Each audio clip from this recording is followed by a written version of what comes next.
Porque é que as pessoas ficam atacadas pelo demónio, possessas, obsessas, vexadas? Qual é que são a causa mais frequente? A causa mais frequente são pessoas boas, digamos até crentes em Deus, podem ser batizados, católicos ou evangélicos, que em algum momento que não praticam muito a sua fé, que não rezam, que não vão muito à missa, que não se confessam e que em determinado momento na sua vida são vítimas de um malefício. Alguém que por ódio, por vingança, por inveja, os casos mais típicos que eu tenho é problemas no trabalho ou problemas familiares, heranças ou questões mais, digamos assim, matrimoniais. Estes são casos bastante frequentes que eu tenho. Como eu dizia, vizinhos também, às vezes problemas com vizinhos, guerras com vizinhos, às vezes simples inveja, não é? Os malefícios podem ser feitos com vários objetivos diferentes. Matar a pessoa, separar um casamento, levar à miséria, adoecer a pessoa e a pessoa depois é só atacada naquela área. Às vezes há pessoas que são atacadas em várias áreas porque são feitos malefícios para várias áreas. Pronto, o malefício é o caso mais típico. Depois também tem as pessoas que no fundo se contaminam, digamos assim, que ficam mal por culpa delas, né? Casos que eu também tenho, frequentes. Pessoas que se envolvem nas medicinas ou nas terapias alternativas. Reiki, entram no yoga, meditação transcendental, todas estas coisas. Hoje em dia lá na Europa tem muito estas espiritualidades alternativas, não é? Ligadas à nova era, no fundo. Não é? Mexer com a nova era é acabar na adivinhação e na magia, é abrir a porta.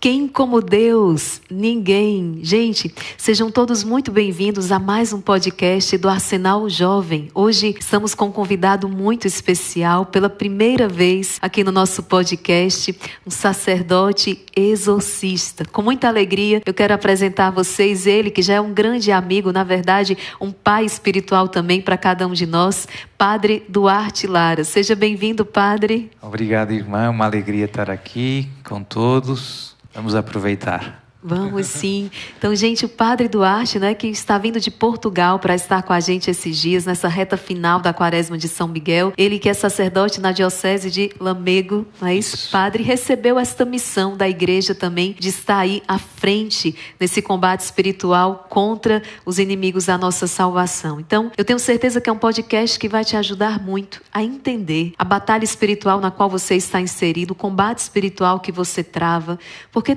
tantas dificuldades, não é, que marcam ali a nossa vida e consideramos tudo à nossa volta, mas muitas vezes nos esquecemos, não é, de lançar esse olhar espiritual, de entender aquilo que São Paulo nos alerta na carta aos Efésios. Não é contra homens de carne e sangue, mas contra principados e potestades, espíritos maus espalhados nos ares que nós combatemos. Então hoje, um podcast que eu tenho certeza que será um alerta para você, será também um ensinamento para você, e aqui você aprenderá então a manusear ainda outras armas, a se proteger também, não é, de tantas insídias do maligno que podem sim estar perturbando a sua vida, podem estar perturbando a sua família.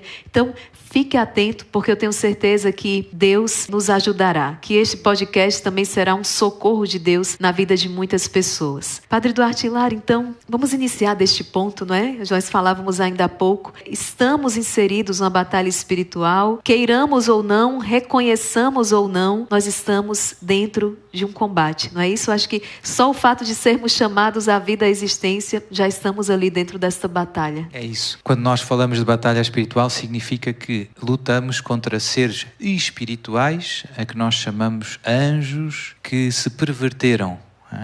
Deus criou os anjos bons. Eu sempre insisto nesta catequese. Tem gente que às vezes pensa, não percebe bem de onde é que vem o demónio. Deus criou os anjos bons, mas criou os anjos livres, à sua imagem e semelhança, como nós homens. E os anjos, nós não sabemos muitos pormenores, mas sabemos que foram também sujeitos a uma prova. Tiveram que escolher servir a Deus ou rejeitá-lo. E alguns anjos, liderados por Satanás, digamos que não quiseram, não é? Movidos pelo pelo orgulho e depois pela inveja em relação aos dons que Deus dava ao homem, no fundo ligado ao plano da encarnação do Verbo. Há vários padres da Igreja que no fundo que comentam, fazem as suas homilias sobre este pecado dos anjos. Embora a gente não saiba muita coisa, sabemos que foi um pecado de orgulho, isso está no Novo Testamento, São Pedro fala disso numa das suas cartas, e que também tem um grande ódio, uma grande inveja. Jesus diz, que é homicida desde o início. O demónio nada pode contra Deus, tenta, digamos, descarregar a sua fúria naquilo que Deus mais ama, que somos nós, os filhos dele. Como alguém que odeia um senhor muito importante, um presidente, não pode fazer nada, porque ele está noutro nível, mas se calhar os filhos dele estão na mesma escola dos filhos dele. Então aí ele consegue alguma coisa. Então é isso. Este é o drama do nosso combate espiritual. Lutamos contra os anjos que se revoltaram contra Deus e que querem destruir, no fundo, aquilo que Deus mais ama, aquilo mais divino que existe neste mundo maravilhoso que Deus criou, que somos nós. O homem é imagem e semelhança de Deus. E, portanto, podemos dizer, é um ser sagrado, se nós quiséssemos. E ele quer matar, quer destruir, sobretudo quer nos fazer perder a herança à qual Deus nos destinou, que é viver dentro dele, viver a sua própria, partilhar a sua vida íntima. O céu é isso. E ele consegue isso pelo pecado, arrastando-nos ao pecado, de alguma maneira associando-nos à sua rebelião. Este é o projeto do demónio. E pronto, e por isso, o primeiro passo para vencer nesta guerra é reconhecer que estamos em guerra e quem é o nosso inimigo, como é que ele pensa, porque é que ele está tão furioso, onde é que ele quer chegar, qual é o seu objetivo principal. Isso é meio caminho para vencer. Padre, muito, muito bom. Isso é muito importante, gente, reconhecer o inimigo para bem combatê-lo, como ele age, como nós podemos responder então para vencê-lo, porque chegam muitos testemunhos, e é interessante as pessoas testemunhando. Por exemplo, uma esposa que outro dia dizia que de repente assim, ela não entende como isso foi acontecendo, mas o esposo chegou e disse: hoje eu vou sair de casa. Ela tomou um susto assim, mas uma mulher de oração, então ela se colocou em oração, e o Senhor falava para ela: jejum, oração. Não discuta, mas utilize dessas armas da oração, do jejum. E ela disse que foram alguns dias, uns 3 dias, onde ela se colocou em oração e ele já não saiu naquele dia de casa. Ela foi ficando e ela percebeu que era uma batalha espiritual. Não era algo que ela iria resolver com armas humanas, de se vestindo melhor, fazendo isso, fazendo aquilo. Não, era uma batalha espiritual. E foi impressionante que, da mesma maneira como ele entrou nessa bolha, digamos assim, ele também saiu. Um dia, nesse terceiro dia após o jejum e a oração, ele chegou chorando muito, pediu para conversar com ela e disse: eu não sei o que está acontecendo comigo, e começou a chorar arrependido, e aquela batalha foi vencida.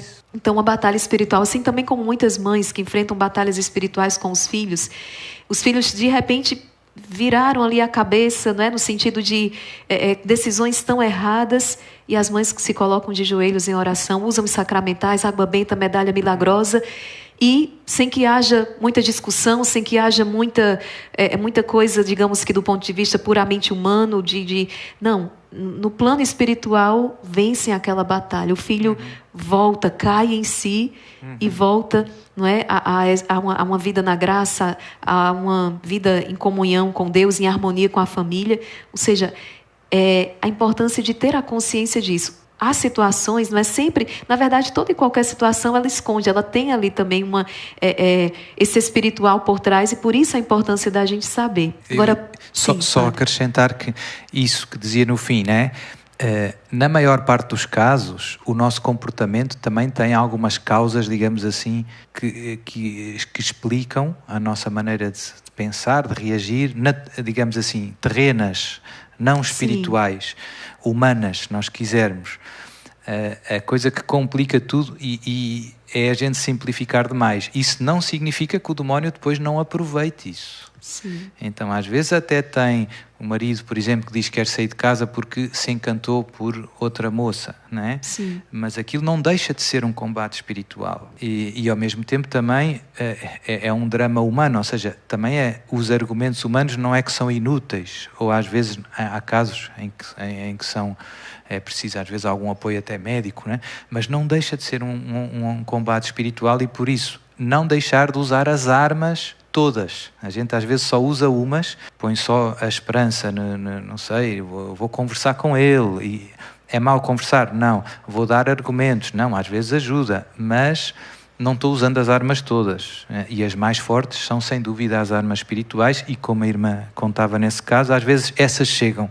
Às vezes rezar e jejuar e entregar-se a Deus, confiar em Deus, resolve a parte mais importante ou toda, né, do problema. Mas como eu digo, na maior parte dos casos eu vejo que às vezes também há motivos humanos que explicam o nosso agir, que nós não devemos desprezar, mas também não devemos reduzir o nosso comportamento a isso, não esquecer que é isso mais... os demónios. Sim. É tudo. Digamos assim, lá em Portugal nós dizemos salada de frutas. É um pouquinho de tudo e pronto. E portanto às vezes simplificar é perigoso, porque não é verdade, não é? E portanto isto aplicando também às ciências humanas, não é que Deus não é contra os médicos, não é? Mas as terapias e os medicamentos têm a sua eficácia, mas só num certo plano, não são ineficazes noutra ordem espiritual. Portanto, é importante, olhar para o quadro completo, não é? E como eu digo, o demónio aproveita a carona, às vezes, de um problema natural para meter o veneno dele. Né? E então tem ali uma espécie de uma máscara, um escudo. As pessoas olham para a situação e dizem, não, mas isso foi o problema, é aquela moça, e ninguém vê o demónio, não, o demónio está por trás também metendo o veneno dele, né? E portanto é preciso ver mais longe. Eu acho que aquilo que São Paulo fala, para mim, fica muito forte. Antes de tudo é preciso rezar, assim, até porque a oração vai dar o discernimento para que essas soluções, depende das iniciativas, até mesmo às vezes o médico que procurar a especialidade, a terapia, o tratamento, o Espírito Santo dará essa luz, né? Isso é muito importante porque às vezes a gente faz o caminho contrário, a gente procura solução humana, faz tudo o que pode, já foi em todos os médicos, já foi em todas as terapias, aí lembrou esgotou tudo, aí eu me lembrei que eu posso recorrer a Deus, né? Então, é muito interessante isso que o padre está trazendo. Então, a gente colocar essa escala, vamos recorrer a Deus e Deus vai nos dar então a orientação, até mesmo nesse sentido, o que humanamente eu preciso fazer para vencer aquela situação, não é, que se apresenta. Padre, assim, eu acredito na existência, não é, do demônio, na existência do inferno, porque a isso me levou a acreditar a igreja. É um ensinamento da igreja, não é? E se a igreja diz, eu creio firmemente, mas partilhava ainda há pouco com o senhor que fez uma diferença muito grande quando eu vivi a experiência, né, com o padre Rufus, que também é sacerdote exorcista, já falecido. Aquilo teve um impacto muito grande em mim. Quando eu presenciei aquela manifestação, uma pessoa que estava possessa, né, com a possessão diabólica, e aquilo foi um choque para mim, mais positivo, assim, né, me deparar com aquilo ali. O senhor também me veio agora, assim, a primeira vez que o senhor se deparou com uma situação assim, onde o senhor, para além da fé, o senhor viu, né? O senhor presenciou uma manifestação, uma manifestação diabólica, esse agir do inimigo de maneira assim sensível, visível. O senhor se recorda desse acontecimento? Então, já contei alguns casos, foi mesmo com o padre Gabriel. Quer dizer, antes de eu ter ido nos exorcismos dele, eu nunca tinha visto nenhum caso em grupo de oração, em noite de oração, em missa, nunca na minha vida, e por isso eu compreendo bem a pessoas que às vezes dizem, mas isso é muito raro, isso não acontece. Eu também tinha, durante 23 anos da minha vida, nunca tinha visto um caso, não é? E depois, por caminhos da providência, conheci o padre Gabriel Amorth, em Roma, pedi para ir assistir os exorcismos, ele aceitou. Em dezembro de 1998, fui pela primeira vez acompanhar o padre Gabriel em 6 exorcismos. Fala para quem está em casa, padre, quem é o padre Gabriel Amorth, só para esclarecer. Então, o padre Gabriel Amorth foi um dos grandes exorcistas, o mais conhecido do mundo, eu penso. Ficou muito famoso pelos livros que ele escreveu, morreu há poucos anos e da Diocese de Roma. As pessoas normalmente dizem um exorcista do Vaticano, em sentido próprio é da Diocese de Roma. Não era o único, havia muitos, ainda há muitos em Roma, há uns 10 mais ou menos. E então ele escreveu um livro muito famoso, que foi traduzido em muitas línguas, eu li, e depois a senhora que tinha providenciado a tradução do livro para português, em Portugal, foi a Roma para uma reunião com ele, ligou-me. Eu era um jovem seminarista, tinha entrado no seminário há 3 meses, e aproveitei, fui a essa reunião, e aí nessa reunião pedi para ele se não podia ir ver e ele aceitou. E então ele tinha 2 sessões por semana com os casos mais pesados. Terça-feira de manhã, das 9 ao meio-dia, 6 casos, a meia hora cada caso. Sexta-feira de manhã, das 9 ao meio-dia, mais 6 casos. Que o senhor presenciou ali, padre. E então, eu 10 anos acompanhei ele. Portanto, deu para ver muita coisa, mas eu lembro-me da primeira vez. De facto, é de facto um mundo novo que se abre à nossa frente, é impressionante várias coisas. Impressionou-me primeiro ver as pessoas chegar aparentemente normais, sentar, beber um copo de água, conversarmos, serem simpáticas, bom dia, e depois entrarem na sala, começarmos a rezar, elas começavam a rezar connosco às vezes, e passado pouco tempo começavam tendo as manifestações. E em alguns casos era mais violento, noutros era mais calmo. Ele tinha uma espécie de uma poltrona, um sofá, onde recebia os casos mais leves, e uma maca, onde recebia os casos mais pesados. Portanto, essa experiência foi muito impressionante, ver que eram pessoas que eu diria que não estariam possessas, né? Que estariam bem, porque eu via-as entrar, via-as conversar, via-as ir ao banheiro. Tem alguma situação que marcou mais o senhor assim? Pronto, foi muito ver a reação às coisas sagradas, né? O padre Gabriel usa a água benta, como os exorcistas usava também os santos óleos, a estola. Só encostar a estola do sacerdote já incomodava o demónio. Outra coisa que me impressionou muito, ele rezava o Evangelho de São Marcos, aquele final do Evangelho, estes serão os sinais que acompanharão, rezava em latim de cor. Ele rezava tudo de memória, né? E então, ver a reação do demónio à proclamação da palavra de Deus, também foi uma coisa que mexeu comigo, como o demónio não suporta a verdade, né? E não quer. E isso é antes de começar propriamente as orações do exorcismo. Então aí já havia manifestações. E depois a gente vê a força, no fundo, de tudo o que é sagrado, não é? Para mim foi uma descoberta, a gente reza, não é? O Pai Nosso, a Ave Maria, mas ver a força que o Pai Nosso tem, a eficácia, o efeito que produz, né? Como o demónio não suporta, né? Como eu dizia, a palavra de Deus, a gente lê a Bíblia, vai à missa, ouve o Evangelho, fez-me lembrar aquela cena de Jesus em Cafarnaum, na sinagoga. Jesus vai à sinagoga rezar e está alguém lá que está possesso e que grita, eu sei quem tu és, né? Ou seja, foi um pouco essa sensação de, quando a palavra de Deus é proclamada, o demónio não gosta. Isso acontece nos eventos também. Às vezes estamos numa pregação mais forte ou assim. Numa pregação, não é? Num momento de oração em que se dizem algumas verdades, né? E tem manifestações às vezes na Assembleia porque se estão a tocar verdades importantes que vão à raiz de problemas, que vão orientar as almas para Deus. Portanto, o demónio não gosta. Portanto, isso mexeu comigo, mexeu, como eu digo, aquela coisa das pessoas serem aparentemente normais e depois começarmos a rezar e elas reagirem, isso foi assim porque eu tinha a ideia de que os possessos estavam possessos sempre e andavam na rua, no meio da rua gritando. Não, são pessoas aparentemente normais, o demónio não está sempre com elas, pelo menos nos casos mais frequentes. Há casos dentro dos extraordinários, pois ainda há os extraordinários, mas a maior parte das pessoas que precisa dos exorcismos não está todo o dia 24 horas possessa, tem momentos de aparente serenidade, tem outros depois em que está atacada, e então ver a reação às coisas sagradas foi muito impressionante. E depois, ao mesmo tempo, eu tive uma experiência que as pessoas que vão nos exorcismos também confirmam, não é minha só, estranhamente, quem ouça isto pensa que é uma loucura, havia uma alegria e uma paz no ar. Não é? Eu terminei aquela manhã com vontade de voltar. Isto é o oposto que a gente tem quando vê os filmes dos exorcismos, né? Que só assustam e que não passam nada, passam tudo menos esta sensação, né?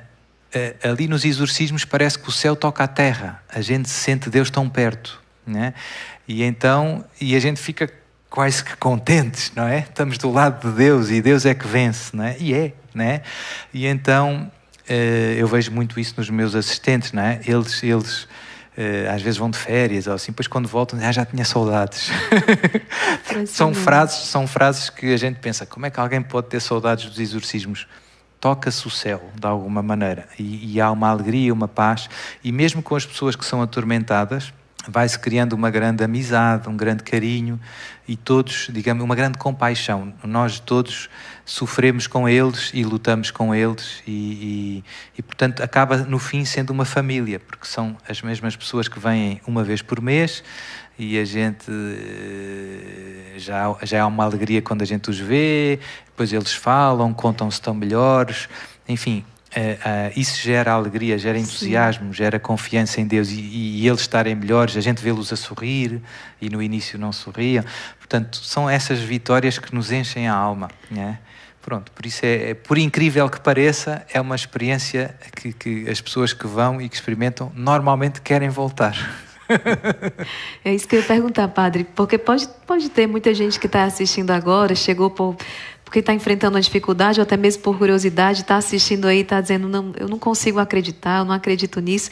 E eu pensava que, será que é pecado, padre, se a gente pedir, você que não acredita, eu pedir ao Senhor aqui que te dê a graça de viver uma experiência, de ver ou sentir essa experiência, né, ainda mais concreta, para que você possa passar a acreditar, porque realmente isso existe. O fato, a gente falava, ignorar isso, não acreditar, não resolve o problema, não é? Não. Pelo contrário, é tudo o que o inimigo, na verdade, mais quer. É que a gente não se dê conta da atuação e da presença dele ali. O inimigo gosta de duas coisas, digamos, duas soluções. Ou que as pessoas pensem que ele não existe, e ele aí tem mais margem para trabalhar tranquilo, ou que pensam que existe e que tem um poder que ele não tem, e, portanto, que tenham medo dele. Não é? E ele gosta das duas coisas. Ele gosta, para os que acreditam que existe, ele vai tentar fazer-se passar-se por alguém que tem muito poder e que pode destruir, né? E os que não acreditam que existe, vai tentar que continuem assim. Pronto, são duas soluções erradas, né? Ele existe, mas ele não pode tudo. Quem manda é Jesus, quem manda é Deus, né? E Deus permite alguma ação aos demónios, sim, mas não é assim tanta. Não é assim tanta. Agora, temos é que ter cuidado, porque eu, com a minha liberdade, posso, de alguma maneira, dar mais possibilidade ao demónio de atacar a minha vida. Toda a catequese que eu costumo fazer sempre, não é? Com os pecados de idolatria, adivinhação, magia. Esses pecados abrem, digamos assim, o acesso ao demónio a causar mais distúrbios do que as tentações que todos experimentamos, não é? E, portanto, é preciso cuidado, não brincar com o fogo, não é? Nós não queremos nada com ele, somos de Deus e pronto, e viver tranquilos, fazer a nossa vida. Hoje, infelizmente, do ponto de vista quantitativo, o número de casos de pessoas que precisa de exorcismos e pede ajuda ao padre exorcista está aumentando em geral no mundo todo. No mundo, digamos assim, de cultura ocidental, aquilo que nós chamamos, por um motivo simples, porque no fundo, à medida que as pessoas, que a fé em Jesus vai arrefecendo, é como uma chama que vai diminuindo, lá em Portugal, na Europa, aqui na América do Norte, no Brasil, não tanto, em África não tanto, na Ásia não tanto, aí está a crescer em geral. Mas, por exemplo, na América, na Europa, na América do Norte, na Europa é muito evidente, a gente tem as igrejas vazias, as igrejas estão sendo vendidas para se transformarem em tudo, menos... Né? E então o que é que acontece? As pessoas, quando surgem os problemas da vida, como já não confiam em Deus, como já não acreditam em Jesus, nos sacramentos, acabam recorrendo a todas as outras ajudas, digamos assim, espirituais, que dão abertura ao demónio, à magia, à adivinhação, não é? Eu vou ao tarô, ou vou ao reiki, E então o número de casos de distúrbios extraordinários está aumentando nesses ambientes. O padre Gabriel dizia isto em Itália há 40 anos atrás, quando ele escrevia os livros dele. Ele dizia que este neopaganismo, no fundo, é inversamente proporcional à fé, quer dizer, quanto a fé diminui, o paganismo, estas práticas supersticiosas aumentam. E é o que aconteceu em Itália. Portugal é parecido com a Itália. E por isso, a chance de uma pessoa hoje encontrar alguém com distúrbios é maior do que há uns anos, né? E se uma pessoa for num evento assim um pouco maior, em que haja orações de libertação, mas mesmo que não haja missa, haja pregação, haja adoração, invocação do Espírito Santo, invocação do sangue de Jesus, são orações que normalmente as pessoas que têm ataques, têm reações. E eu vejo que nestes eventos maiores, por exemplo, lá no da Canção Nova, no acampamento de cura e libertação, a gente quando termina uma pregação ou uma oração e chega lá na sala atrás, eles têm lá uma zona com muita gente que teve manifestação, dezenas de pessoas, não é? Mas também são números grandes, não é? 30 mil, 40 mil, mas isto para dizer, não é um caso tão raro, isolado, não é? Não é um caso isolado tão raro como isso. Tem se tornado cada vez mais comum, né? Infelizmente, eu só quero explicar para quem está em casa, gente, não estou desejando possessão para ninguém não, tá? Quando eu falei, né, e de certa maneira brincando, mas se posso rezar para que vocês vivam a experiência, aquela experiência que eu vivi, que o padre Duarte Lara viveu, de presenciar uma libertação, ou até mesmo um exorcismo, que é algo que realmente impacta. Então, só esclarecer para depois não sair por aí, e Maria Raquel disse que ia rezar para... Não, pelo amor de Deus, não me entendam mal.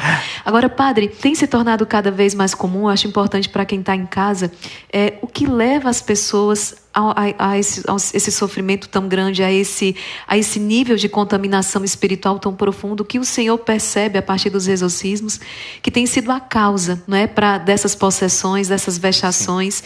Inclusive, eu acho que era bom esclarecer também esses níveis, né, de atuação do inimigo, e o que é que leva as pessoas a essa profunda contaminação espiritual, a serem tão prejudicadas dessa maneira. Certo. Então, normalmente, nos livros dos exorcistas, distingue-se os distúrbios ordinários de origem diabólica, que no fundo são as tentações, todos experimentamos, Deus permite as tentações, são úteis para a nossa santificação, torna a vida cristã um combate. E isso é bom porque fortalece, digamos assim, os nossos músculos espirituais.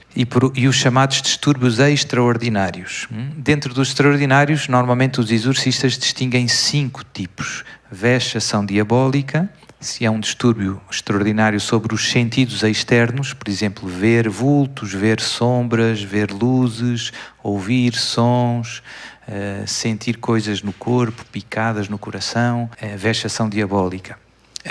Ou num local, digamos assim, o computador, as luzes, isso por acaso é mais infestação. Vexação diabólica, obsessão diabólica é um distúrbio extraordinário de origem diabólica sobre os sentidos internos, imaginação, memória, e a irmã pode dizer, padre, mas isso é parecido com doenças psicológicas? Sim, é muito parecido. Portanto, mas eu já vou explicar como é que se pode distinguir uma das outras. E por fim, possessão diabólica, que é um distúrbio que já o demónio não tem só um influxo sobre os sentidos externos e internos, mas também sobre a nossa faculdade motora, ou seja, mexe os braços da pessoa, fala pela pessoa e nesses casos mais pesados a pessoa fica um pouco inconsciente, não lembra de nada, entra no chamado transe. É possível, padre, diabólico. Tirar, por exemplo, né, tirar a vida de uma pessoa porque se está possessa sem aquele intento? Tipo, um processo mata uma outra pessoa, isso, mas... Com zero responsabilidade. Depois a pessoa pode ser condenada e julgada e presa, e no fim não foi uma escolha dela disparar a pistola. Nossa. É verdade. Pronto, e depois o quarto caso, portanto estes 3 primeiros são sobre uma pessoa, normalmente são cumulativos, ou seja, a pessoa que tem obsessão diabólica também tem sempre vexação. Os graus mais baixos estão incluídos nos graus mais altos. Quem tem possessão diabólica tem obsessão e vexação, não é? Que são cumulativos.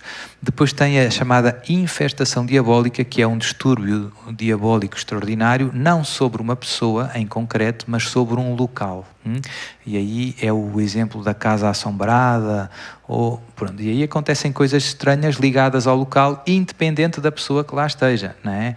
As luzes desligam, as coisas não funcionam e depois já funcionam, pronto. E aí também se pode rezar o exorcismo sobre o local.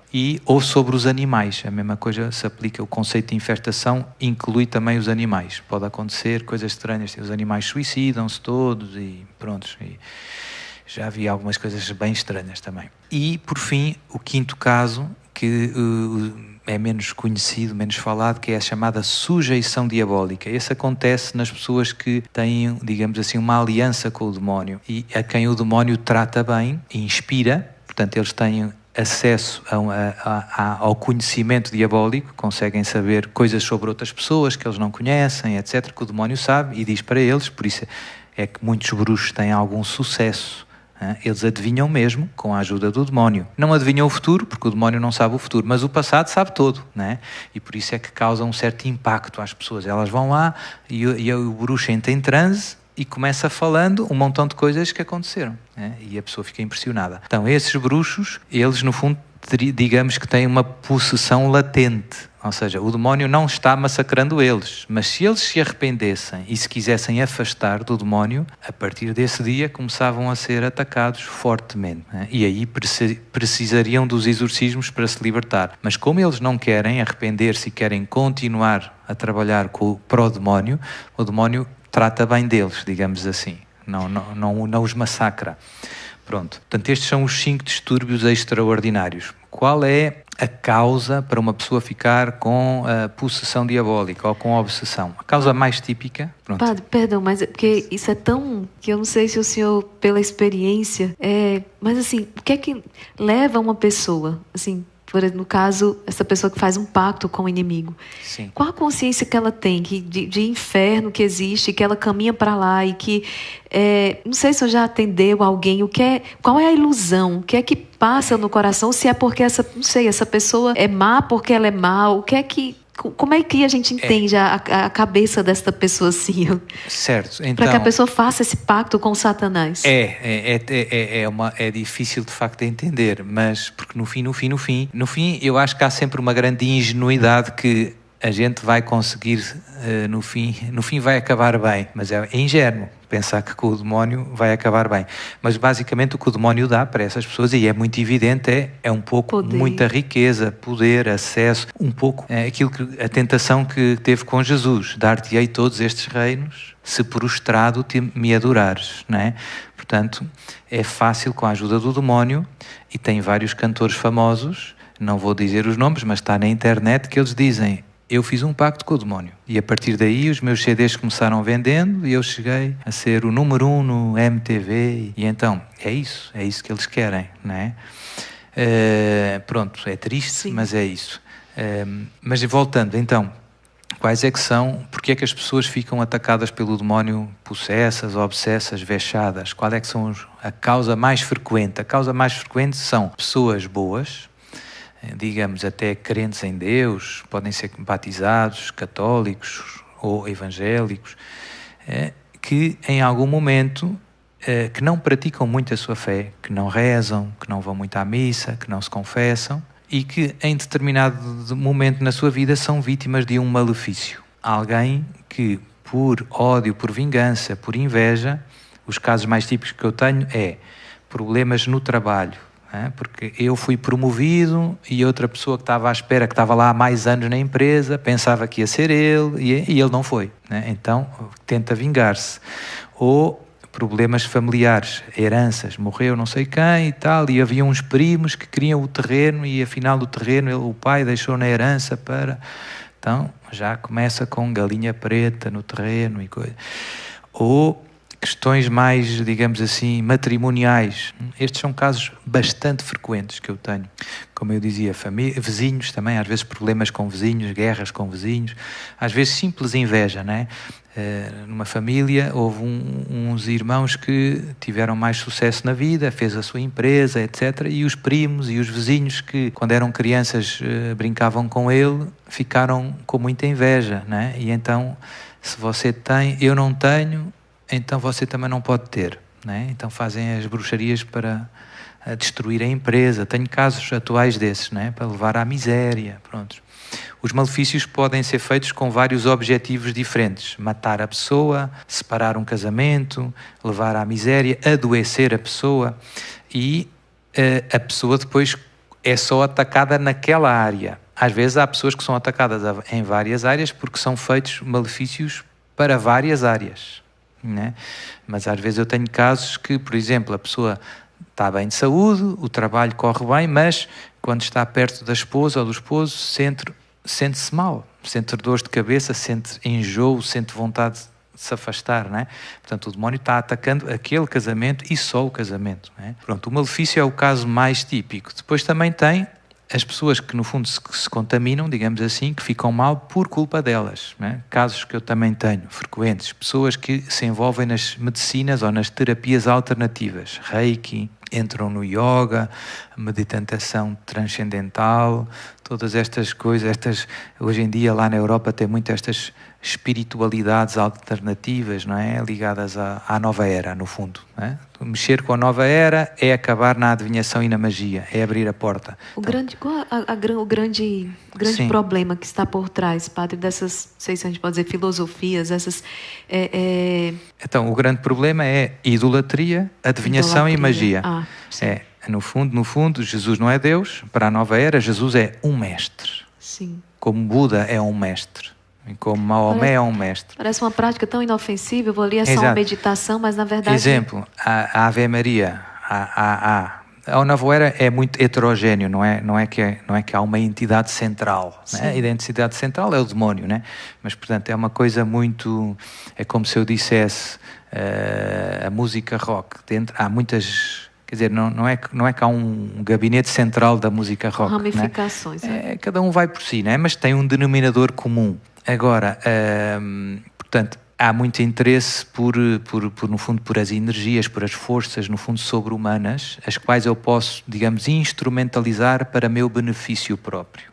Em vez de ser eu a submeter-me ao Deus Criador do céu e da terra, eu rejeito esta ideia e eu reconheço que existem entidades variadas que me podem ajudar e que me podem ajudar, seja a conhecer coisas ocultas, seja a obter determinados efeitos. Então, elas prescindem de Deus. Porque muitas vezes tem a pessoa que vai lá fazer e tudo, mas não, eu acredito em Deus, mas eu faço, não vejo nada demais. A pessoa que acredita em Deus, mas faz porque não vê nada demais, ela está abrindo uma porta para essa contaminação, né? E como eu digo, há logo uma boa maneira de distinguir no fundo, a diferença. Há uma diferença essencial entre servir a Deus e servir-se das forças divinas, digamos assim, dessas entidades, não é? No fundo, o centro sou eu, não é? E, enquanto na verdadeira religião, o centro é Deus. Ele é que merece adoração, ele é que merece culto, eu é que estou aqui para o servir. Né? Portanto, no mundo da adivinhação e da magia, a gente subverte um pouco. Né? Eu é que me sirvo do divino, entre aspas. Né? Pronto, então eu tenho pessoas que entram nisso, né? E que às vezes, até por motivos, digamos, sei lá, morreu um familiar, eu quero saber se ele está em paz, então vou num centro para saber, invoco aos mortos para saber se o meu pai está em paz ou não está. Então isso, estou abrindo a porta, no fundo, a uma forma de adivinhação. Né? E então eu tenho casos nos exorcismos que foi assim, a pessoa não foi vítima de um malefício, mas a pessoa andou por onde não devia. Né? No fundo pediu ela a ajuda ao demónio, às vezes inocentemente. Né?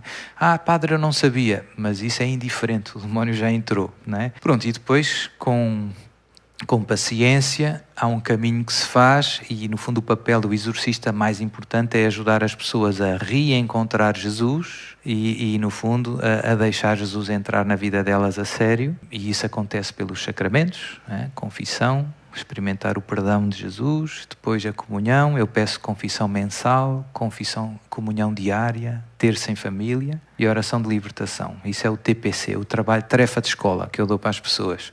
E depois, uma vez por mês, vêm os exorcismos e se a conversão for sincera, as coisas melhoram bastante. Né?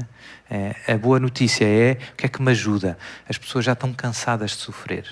Normalmente, quando chegam ao exorcista, já tentaram tudo e já não aguentam mais, porque o demónio tornou a vida delas um inferno. E então não têm nada a perder, né? Chegam, eu pergunto, quer a minha ajuda? Quero, padre. Então eu vou-lhe pedir que faça o que eu peço, né? Não peço mais nada, né? E elas tentam fazer porque já estão desesperadas. E depois, passado 3, 4 meses, elas começam a ver mudanças grandes. E então já não é preciso eu empurrar muito. Elas se entusiasmam. Elas veem, pela primeira vez, eu comecei a melhorar. Tive 20 anos, gastei rios de dinheiro. E agora, Jesus de graça está-me dando uma vida nova, né?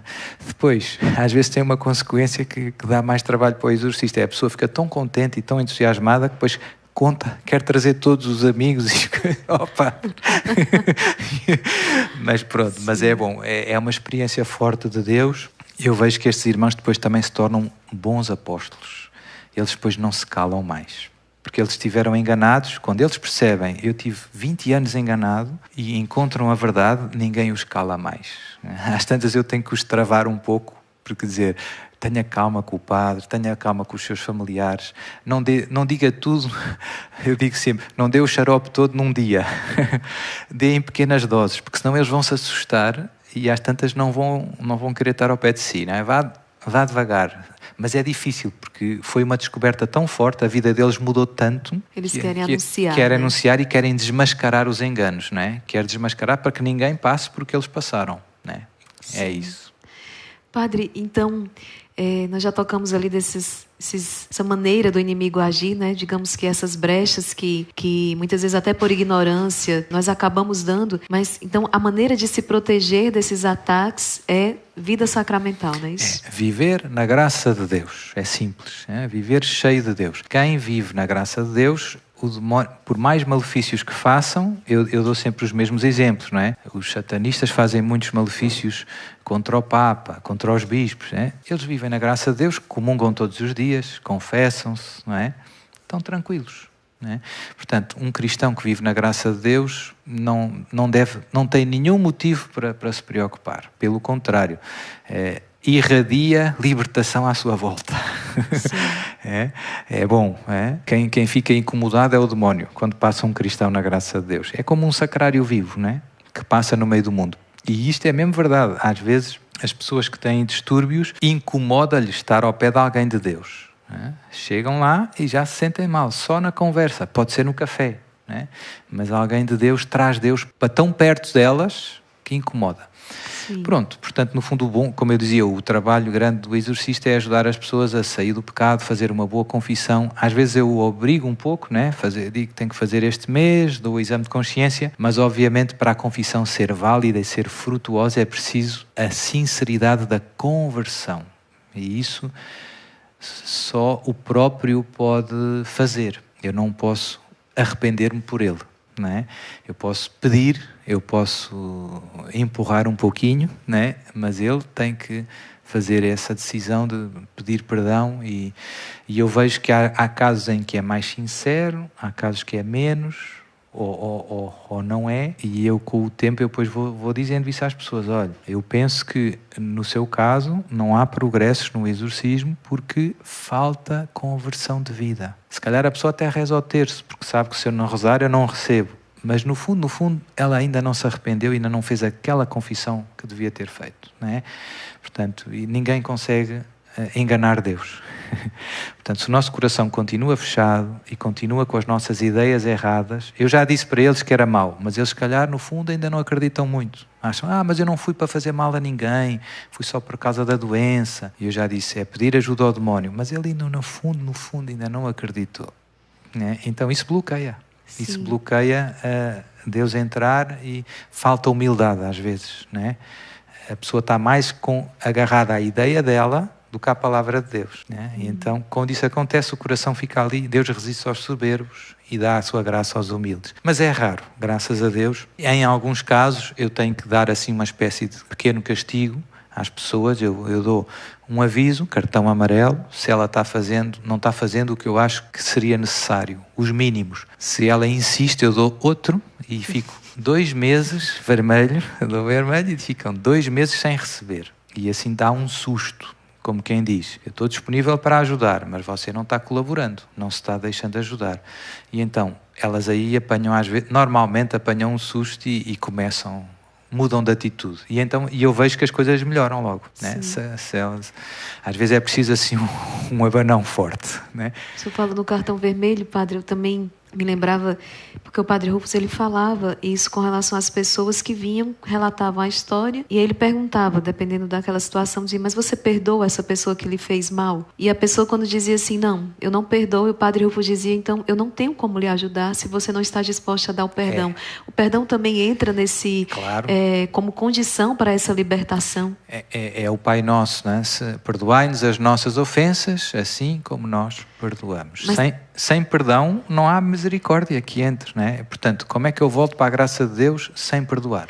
Mas tem pessoas que podem chegar a uma possessão por causa de uma falta de perdão? Não é a falta de perdão não é propriamente a causa dos distúrbios extraordinários, como eu digo. Isso está ligado com idolatria, adivinhação, magia. Sim. Mas é uma causa que impede regressar à graça de Deus. Portanto, se a solução dos ataques extraordinários é voltar a estar unido a Jesus, eu preciso arrepender-me de todos os pecados graves, independentemente se com pacto ou sem com o demónio, de todos os pecados graves. Se eu não me arrepender dos pecados graves, eu não recebo a graça de Deus. Se eu não recebo a graça de Deus, eu posso rezar horas e horas de exorcismos, nada vai mudar. Vai reagir sempre muito aos exorcismos, mas não vai melhorar, porque no fundo o coração ainda não voltou para Deus. Enquanto não volta para Deus, e o perdão é uma das condições para receber a graça de Deus. Então, a falta de perdão não necessariamente vai levar a um quadro de possessão, não. Mas pior do que isso, pode lhe roubar o céu, porque se você não perdoa,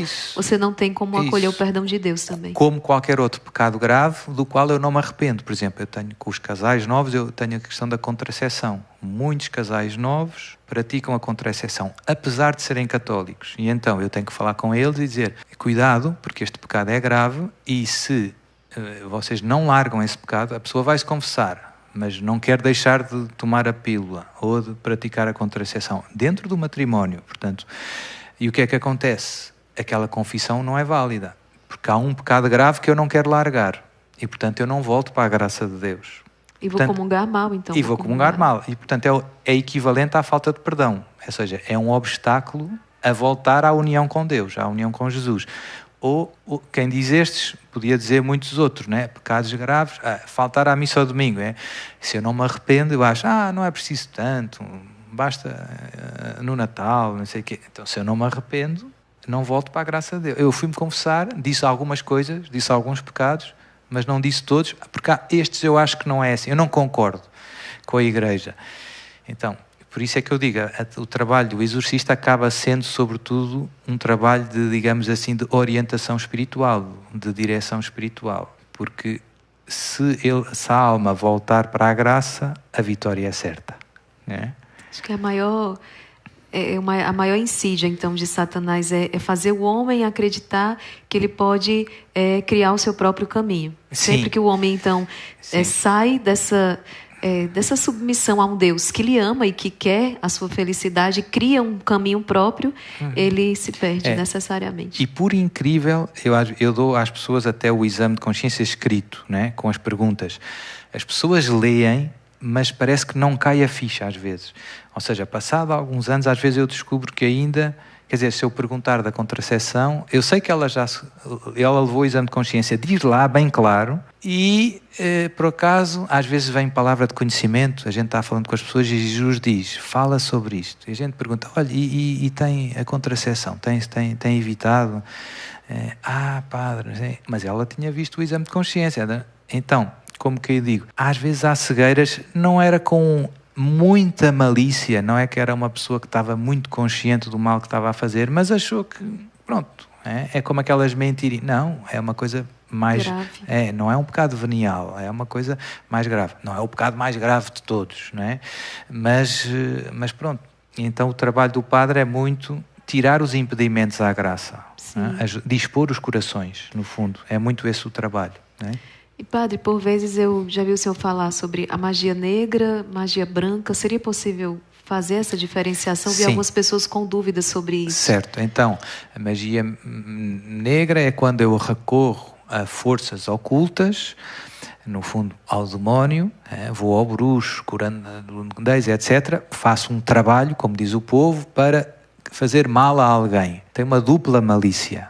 Tem a malícia no fundo, da magia, ou seja, de me querer associar com essas forças ocultas, a pecado contra a virtude da religião, que é um pecado contra o primeiro mandamento, e também tem uma malícia de querer mal a alguém, no fundo, digamos que é contra o quinto mandamento, não matar, não, né? Desejar mal aos outros, né? E fazer mal aos outros. O malefício vem daí. Mal é fazer mal. Sim. Portanto, é um duplo pecado, ou seja, tem uma dupla malícia. No caso da magia branca, tem só uma malícia, mas que é muito grave também, que é, no fundo, pedir ajuda a forças ocultas, ao demónio, para uma coisa boa.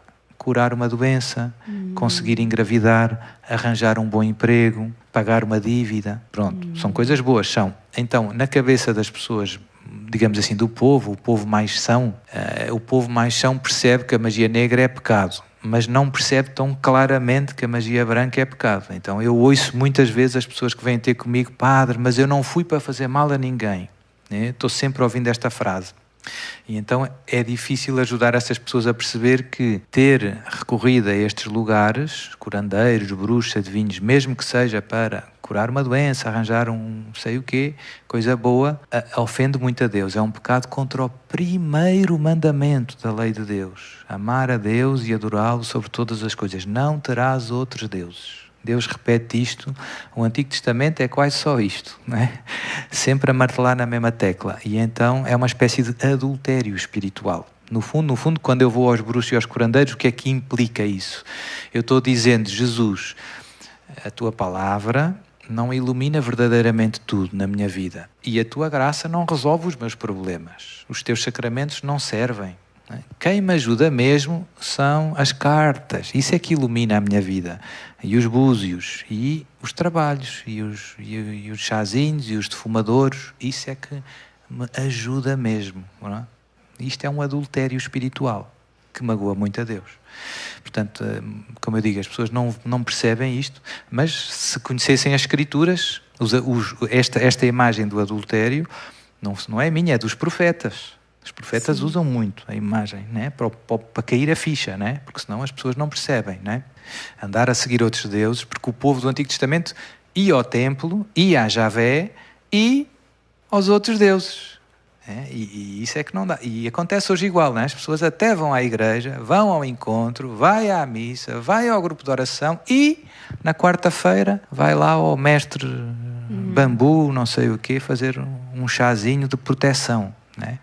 Pronto, são pecados contra o primeiro mandamento que devemos arrepender-nos e confessar-nos. Né? Padre, veja, quando nós conversávamos aqui, nós falamos ritual, o senhor falou missa negra, falamos do sacrifício, e aí eu já me lembrava do meu sacrifício do cordeiro. São termos que usamos para falar a respeito do sacrifício de Cristo, a missa, que é a atualização desse sacrifício. Então, me parece que o inimigo vai sempre fazendo caricatura daquilo que Deus instituiu. É assim, por exemplo, missa negra. Como é isso? Sacerdote satânico, não é? Então, o demónio faz isso já desde o Antigo Testamento, não é? Tudo que pela virtude da religião é devido a Deus, o culto, a adoração, o sacrifício, os votos, as promessas, não é? As consagrações, o demónio no fundo quer para ele, não é? A tentação de Jesus: dar-te-ei tudo se prostrado me adorares. Ele quer roubar o lugar de Deus e portanto no fundo tem toda a sua liturgia, todos os seus rituais, que normalmente são a inversão do culto verdadeiro. A missa negra é a missa ao contrário, do fim para o início, e as palavras ao contrário.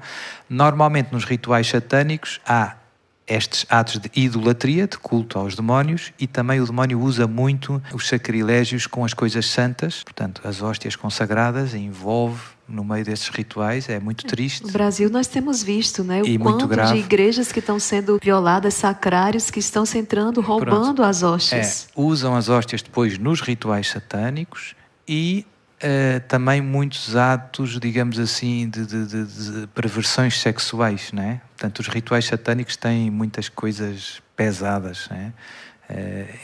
Pronto, é muito triste. Eu não vou Sim. acenar porque não serve para nada, né? Sim. Mas é muito mau. E isso está muito mais perto do que muitas vezes nós imaginamos. Eu digo porque eu sei que além dos jovens que aqui estão e sabem disso que a gente está falando aqui, mas talvez pode ser que existam muitos pais que ainda não atentaram o quanto essa realidade está próxima dos seus filhos, também das suas crianças. Eu acho importante a gente alertar isso aqui, não é, padre? Sim. Como é que esse satanismo está se aproximando cada vez mais e por vezes não mostrando já essa faceta, já essa face, não, mas de uma maneira muito sedutora se aproximando dos nossos jovens, das nossas crianças cada vez mais, e muitas vezes os pais não conseguem perceber ali no primeiro momento.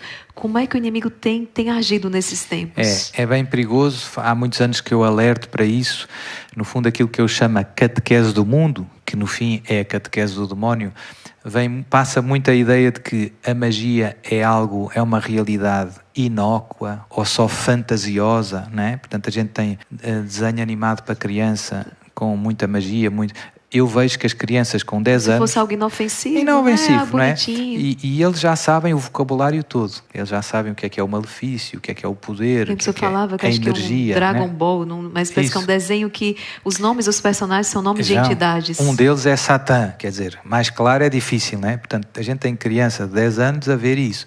E depois os de 15 anos a verem o Harry Potter, não é? Há palavras lá no Harry Potter que existem mesmo. E algumas pessoas estavam perguntando, por causa do Arsenal, o padre mencionou o Harry Potter, mas qual o problema realmente do Harry Potter? O que é que tem? Então, há palavras... O que é que tem? Tem que, no fundo, é uma espécie de iniciação à magia branca. Eu posso usar forças ocultas para obter determinados efeitos bons. Mas, no fundo, o Harry Potter não é o primeiro. A Branca de Neve e os Sete Anões já têm isso, não é? Porque a gente tem as fadas. As fadas são as bruxas boas. É a magia branca. É a ideia da magia branca, não é? Toda a gente se veste de fada. Portanto, a ideia é há forças sobre-humanas que eu posso usar para o bem. Essa é a catequese que eu estou passando para as crianças, né? No Harry Potter também é essa.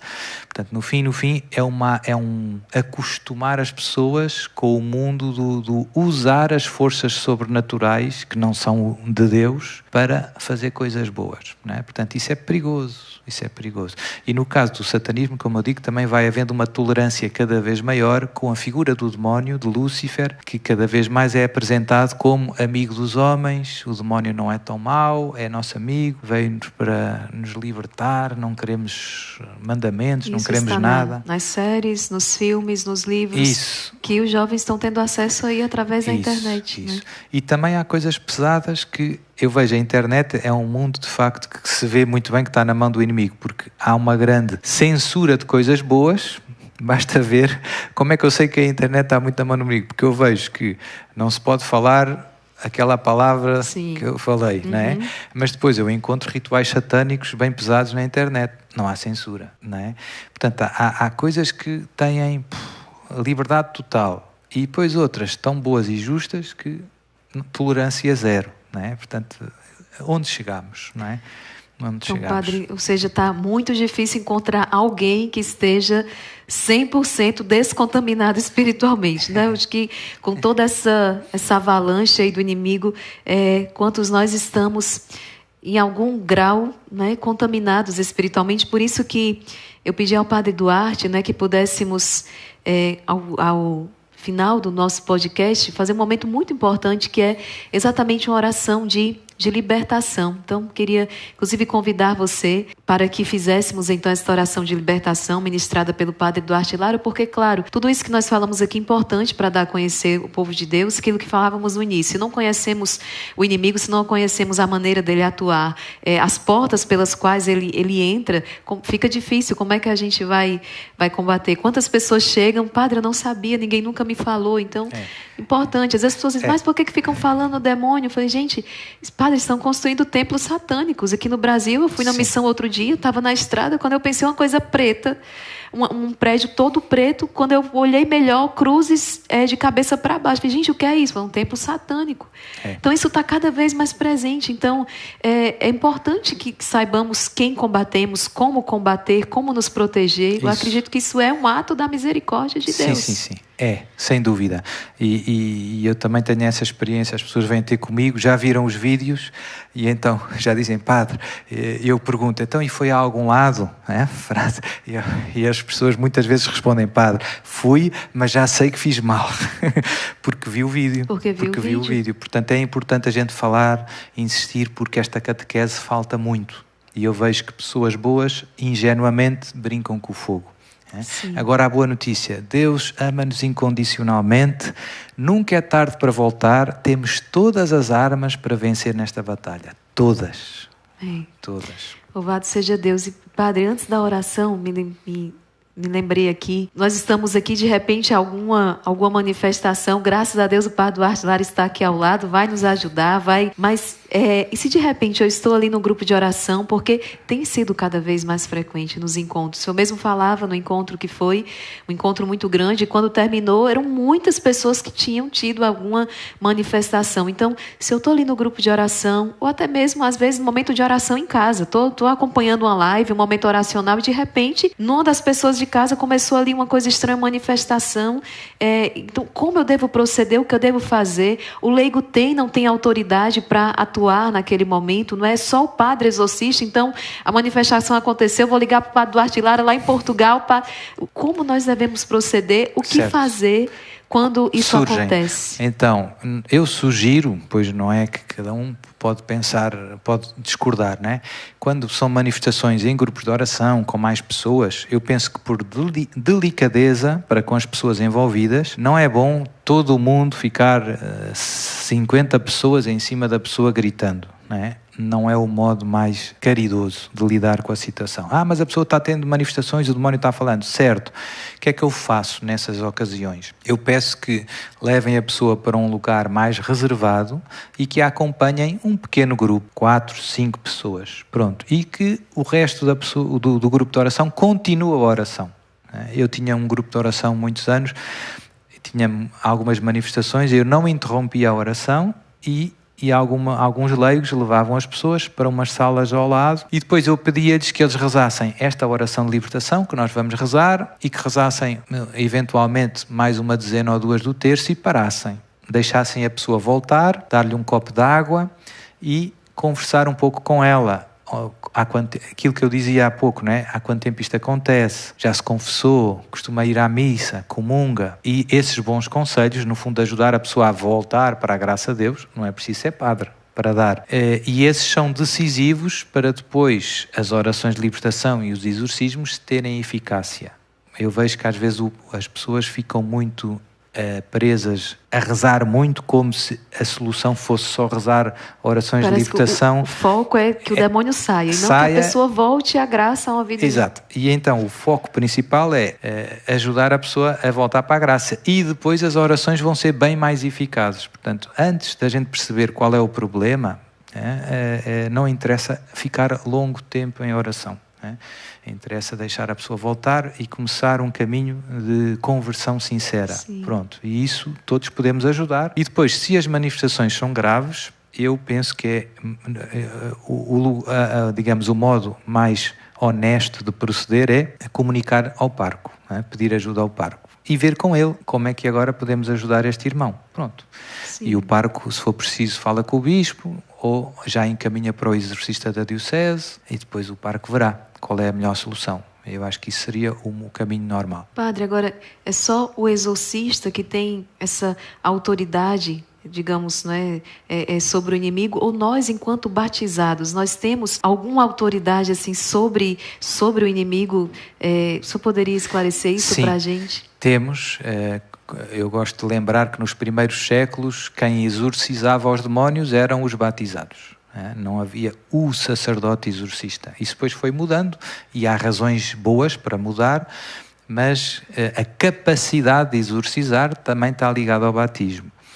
Não é que o sacramento da ordem não acrescente uma autoridade ainda maior, mas pelo batismo os fiéis têm este carisma, se nós quisermos. E eu rezo sempre a oração de libertação antes de começar o exorcismo com toda a família que vem, com a pessoa que está atormentada e com a minha equipa, exatamente para mostrar-lhes que todos podemos rezar as orações de libertação. E o que é que acontece? O demónio reage igual. ao exorcismo.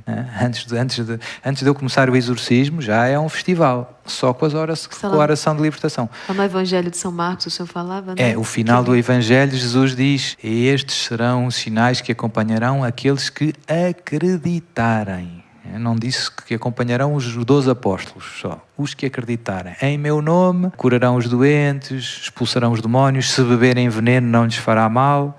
E depois Jesus diz isto no contexto do ide por todo o mundo e anunciai o Evangelho. E o Evangelho termina dizendo: e o Senhor confirmava a sua palavra, portanto o anúncio com os sinais que a acompanhavam. Ou seja, para Jesus o carisma da cura e da libertação não é independente do carisma da profecia, do anunciar a palavra de Deus. É algo que vai de mão dada. A gente anuncia a palavra de Deus e Deus confirma essa palavra com os sinais. Por isso é que é importante hoje continuarmos ainda a rezar e os sinais vêm. E os sinais vêm e confirmam as palavras, como acontecia com Jesus. Mas quem é este homem? As pessoas ouviam Jesus porquê? Porque viam milagres. Sim. E assim é connosco. Perfeito. Padre, só mais uma pergunta que também é muito frequente. As pessoas perguntam se existe alguns sintomas claros assim que indicam uma possessão diabólica. As pessoas, enfim, né, ficam em dúvida. Então, existe alguns... Claro, eu acredito que não seja um sintoma, mas às vezes um quadro que se desenha de sintomas que são indicativos de que realmente existe ali uma forte contaminação espiritual, como nesse caso, algo como uma possessão diabólica. Existem sintomas? Sim, os mais típicos são, mas é preciso, como a irmã dizia, considerá-los no seu conjunto e com mais alguns outros fatores. Aversão às coisas sagradas. A pessoa que se sente mal na igreja, sente-se mal no cemitério, sente-se mal quando alguém reza ao terço, se beber água benta, sente-se mal disposto, se usar uma medalha, sente-se mal disposto. Pessoa que parece que tem um dom de adivinhar, sabe coisas sem explicação, sente coisas sem explicação e são verdade, não é? Portanto, estes dois. Depois, doenças ou dores no corpo que não têm nenhum diagnóstico médico, não se percebe a causa, não é? A pessoa queixa-se de muitas dores no estômago, ou a barriga incha, faz endoscopias, faz todos os exames, não aparece nada. Ou dores na cabeça, faz exames, taques, nada. Ou pessoas que reagem atipicamente à medicação. Estão tomando medicação e têm comportamentos estranhos, atípicos, não é? Não reagem. E os médicos ficam, sobretudo quando é com calmantes, uma dose muito grande. Às vezes tem casos que são os psiquiatras que me mandam, ou os psicólogos não receitam, né, tanta medicação, mas os psiquiatras, já tive casos em que eles próprios veem os ataques e dizem: não é possível isto acontecer com a quantidade de calmante que eu estou dando a esta pessoa. Não é possível, não tem explicação natural. Eu vi coisas que não têm. Então isto são tudo indícios. E depois, se nós juntarmos isto com quando é que começaram os distúrbios e se houve algum indício de malefício, né? Quando é que começou a estar mal? Comecei a estar mal quando, depois de mudar de emprego, ou depois de casar, ou depois de mudar de casa, ou depois da herança, e apareceu alguma coisa. Apareceu uma galinha à porta de casa, e um sapo, e umas velas pretas. Então já temos um quadro que temos muitos indícios que se confirmam mutuamente e, portanto, chegamos a uma chamada certeza moral, não é uma certeza do tipo matemático, que nos leva a dizer: não, isto aqui é causado pelo demónio. E depois, quando rezamos a oração de libertação, vem mais uma confirmação final. Eu ia perguntar como identificar, porque outro dia foi veiculado numa TV de grande alcance aqui no Brasil e gerou uma certa polêmica. Pessoas que se apresentavam, psicólogo, acredito que, não sei se era o psicólogo ou psiquiatra, mas se apresentavam com 5 identidades diferentes. Tem um nome que agora eu não recordo. Então a pessoa, na mesma conversa, ela assumia 5 identidades diferentes, com vozes diferentes, comportamentos diferentes, com histórias diferentes. Sim. E isso suscitou muitos questionamentos se aquilo era realmente algo de competência ali da ciência, da psiquiatria, psicologia, ou se nós estaríamos tratando de um fenômeno sobrenatural. Preternatural, Preternatural. Preternatural, no fundo, é quando é a questão angélica, que não é Deus que causa. Então, é verdade, existe também um ramo da psiquiatria, da psicologia, sobretudo a psicologia chamada psicologia transpessoal, que no fundo é uma espécie de psicologia na área do esoterismo, dita assim de uma maneira simples. É uma mistura né? No fundo, portanto, é perigoso. Né? E por isso eu também encaminho as pessoas sempre. Eu recebo pessoas que precisam de acompanhamento também psicológico. Tem casos de pessoas que estão com depressão porque foram muitos anos em sofrimento. E eu sempre encaminho eles para bons psicólogos cristãos, católicos, né? Porque... E eu peço a eles para dizerem ao psicólogo que ele vem nos exorcismos. Assim conseguimos trabalhar em equipa, né?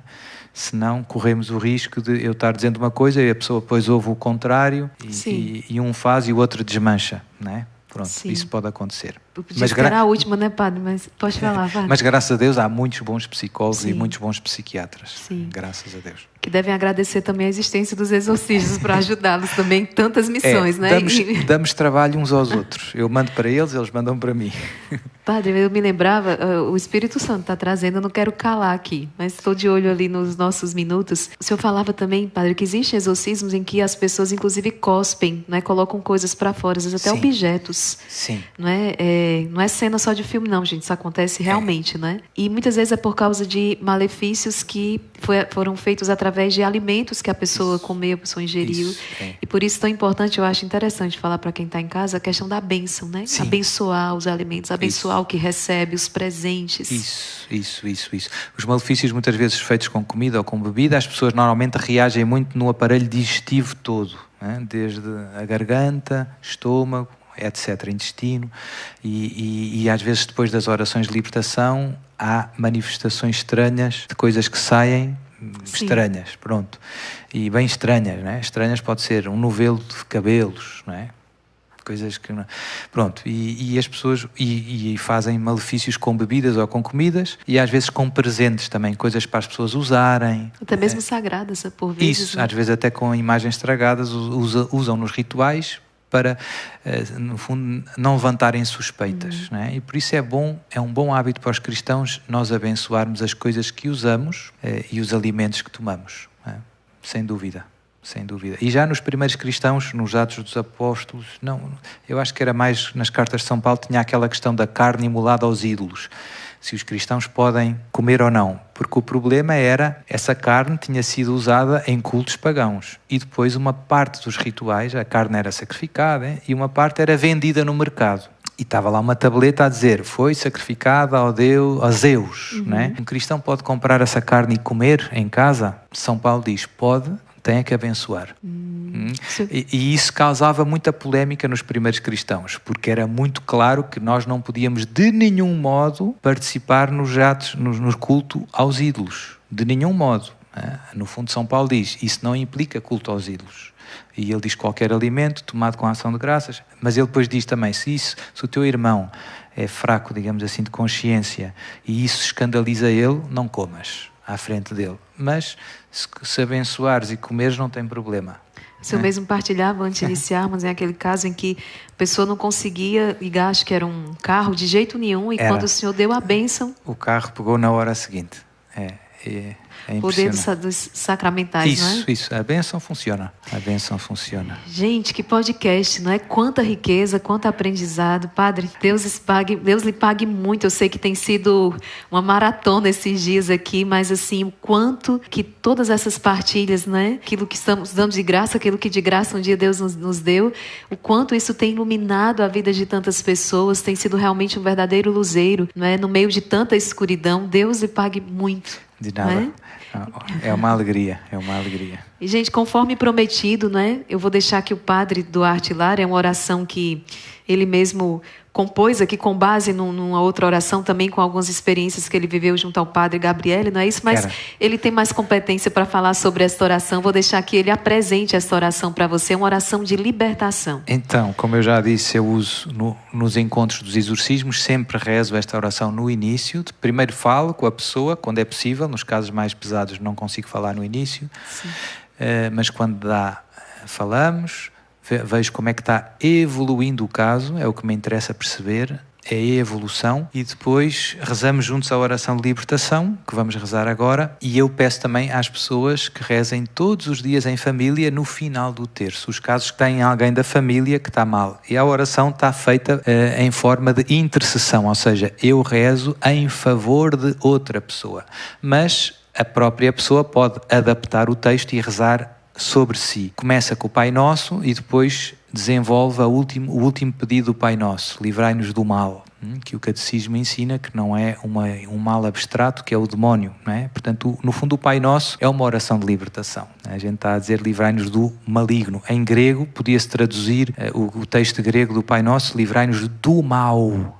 A gente traduz do mal, dá para traduzir do mal, mas podia-se traduzir também e corretamente do mal. Do mal. O mal é o inimigo, né? E depois do Pai Nosso, eu no fundo traduzi a oração de libertação que o Padre Gabriel Amorth também usava nos exorcismos, do italiano para o português, e pedi a aprovação eclesiástica. Portanto, também tem a bênção, digamos assim, da Igreja. Portanto, qualquer pessoa pode rezar.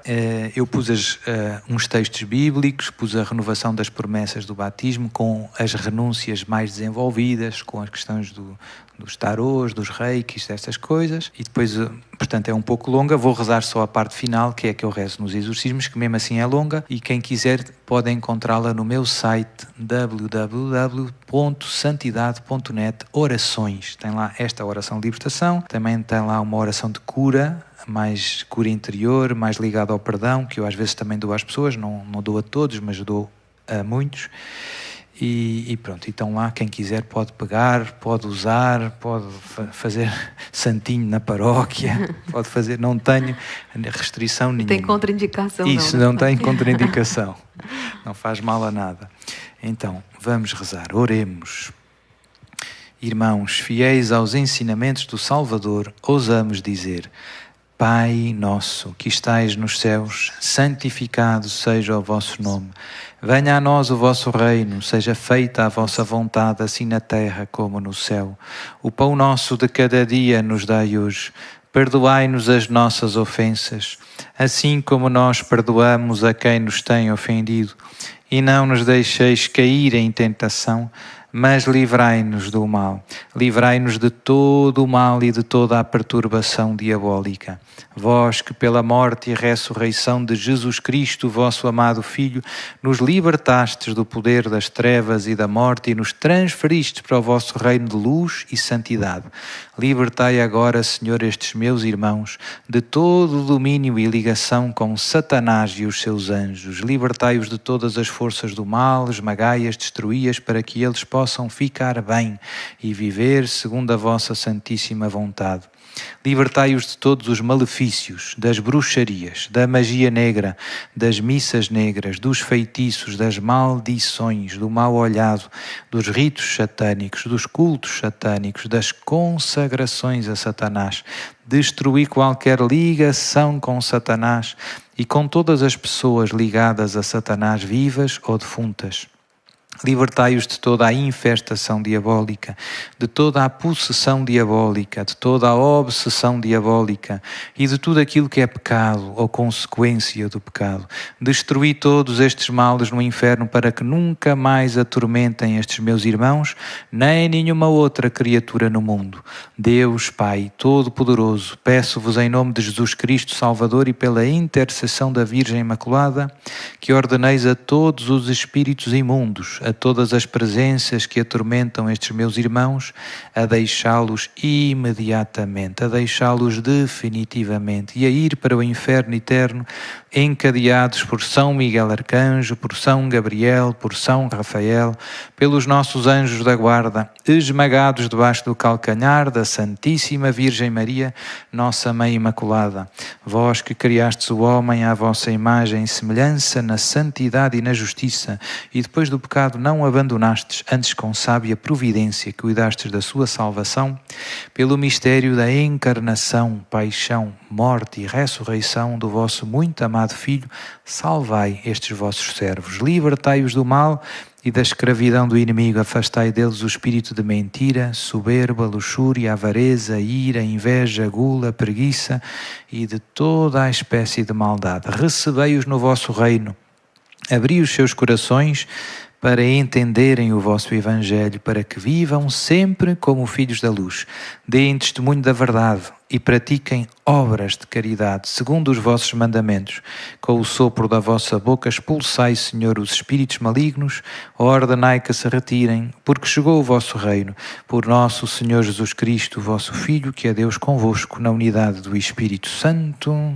Amém. E bom, Padre Duarte, eu vou pedir que o senhor possa então, abençoar todos que estão conosco nesse podcast. E eu não poderia deixar de fazer essa pergunta ao senhor. Somos o exército de São Miguel. Há uma eficácia de São Miguel nesse combate, uma eficácia de invocar os anjos nesta batalha? Sem dúvida, sem dúvida. Os anjos lutam mais do que o que a gente sonha. E São Miguel é o príncipe da milícia celeste. Portanto, está nesta luta, neste combate espiritual, eles estão mais que nós.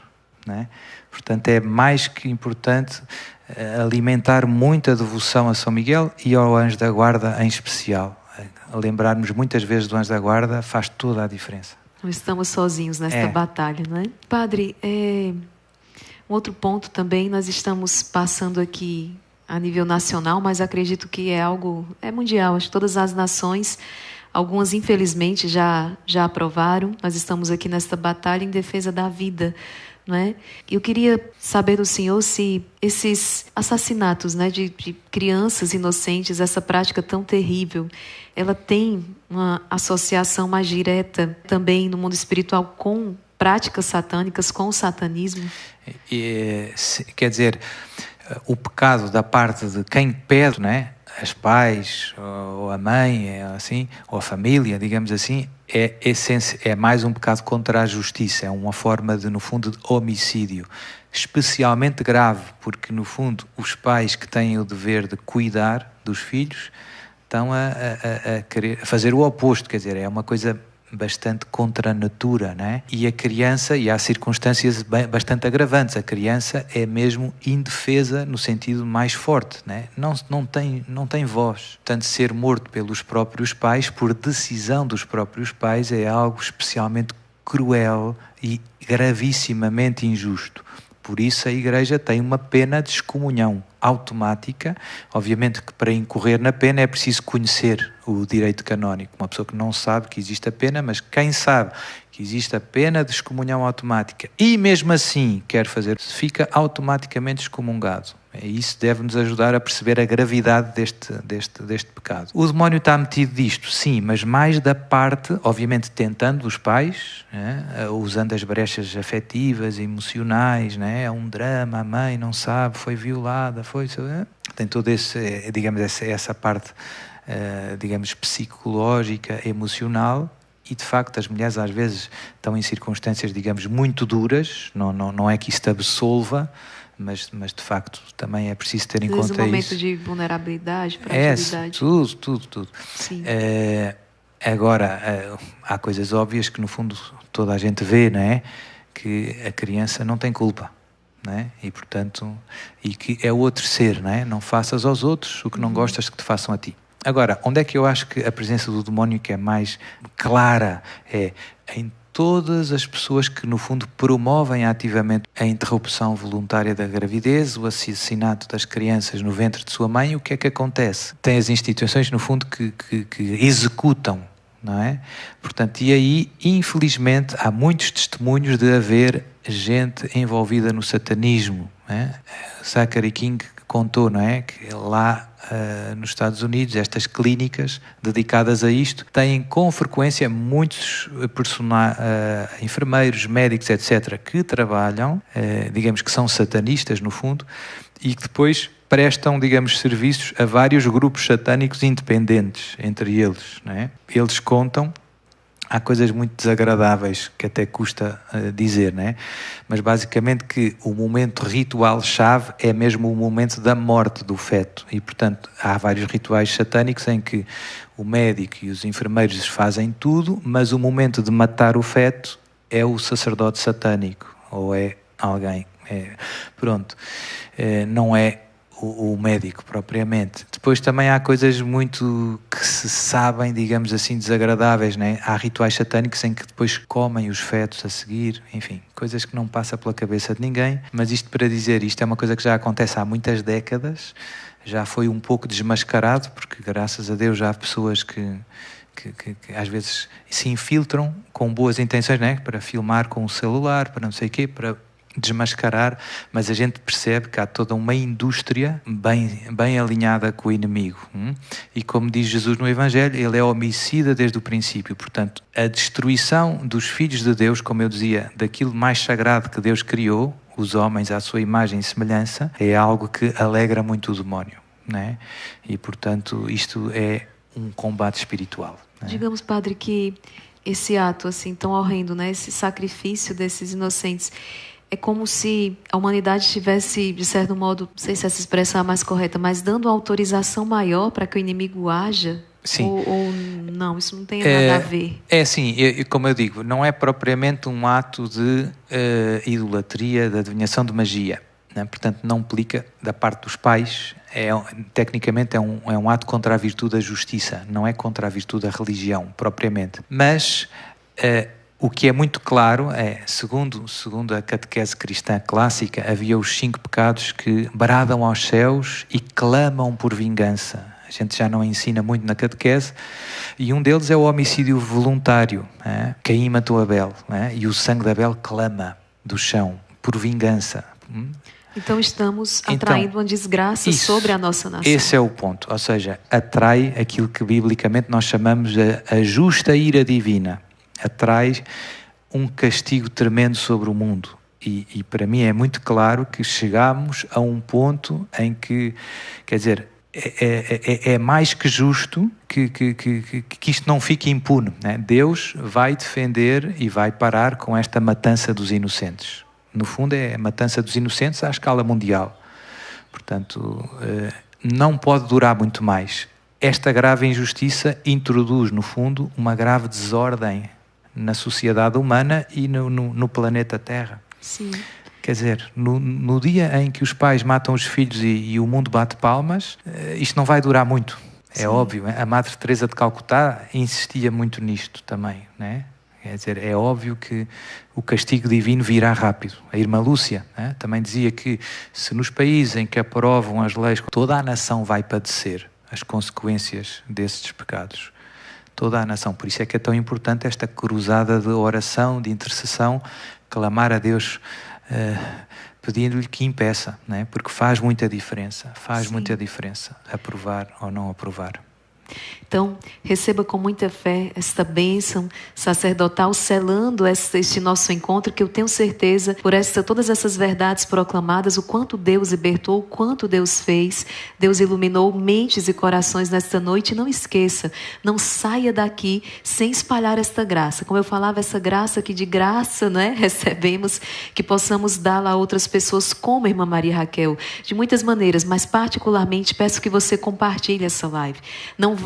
Não sai daqui sem antes compartilhar ao máximo nos seus grupos do WhatsApp, nos seus contatos, colocar no seu status, nas suas redes sociais, para que muitos possam, uma vez iluminados por esta verdade, experimentarem essa libertação que hoje eu e você também experimentamos. Agora, com muita fé, receba esta bênção.